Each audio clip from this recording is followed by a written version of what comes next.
From his own words, what he says. Found this little webcam thing. So I text all my girlfriends. They're all coming here to live with me and work with me. All 5 flew in. This bitch. I'm like, she's my girlfriend. She's my girlfriend. She's my girl. You're all my chicks. And you're going to stay here and we're going to make some money. 3 left, 2 stayed. And we started this little webcam business from my apartment. Got to the point where at one point I had 75 women working for me in 4 locations. I had one girl and she got too drunk one day and she threw up in my apartment. I told her to clean up. She refused to clean up. Start being an idiot. So I took her stuff, threw out the window. If all the other girls see me be disrespected, they're going to lose respect for me. Fact. I didn't want to fire her, which is more reason why I had to fire her ass. Got her shit out the window, so throws her out the window. Got her by her 2 arms and marched her out the door, locked the door. Texted me, you owe me my last month's wages. I ain't paying you nothing. She went to the police and told the police I hit her. This is how it starts. This is how law enforcement involvement with him starts. 5 in the morning, 4 months later, and I heard the door, boom, boom, and I heard police. There's a few things I can't say in the podcast. I've lived a varied life. That is a form of self-snitching. That indicates that there's things out there that are illegal that he's done. I've done some things when I had to pay the bill. What's this gonna be? So I like flush my phone down the toilet quickly. Boom.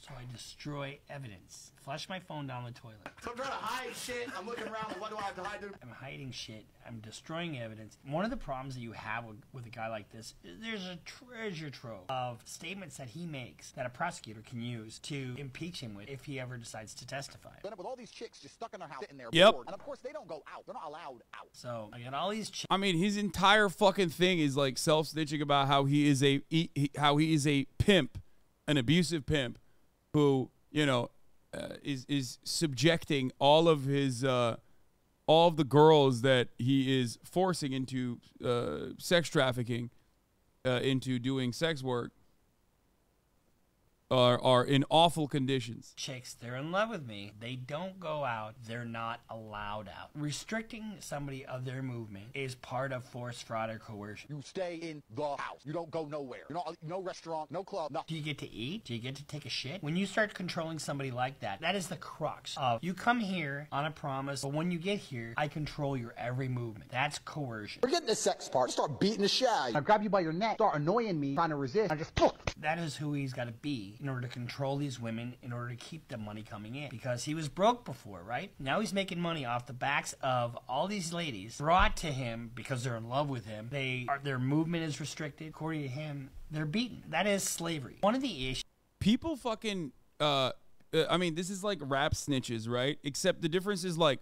Rap is at least artistic interpretation, artistic expression. Like, it's very clearly not just like a how-to video, okay?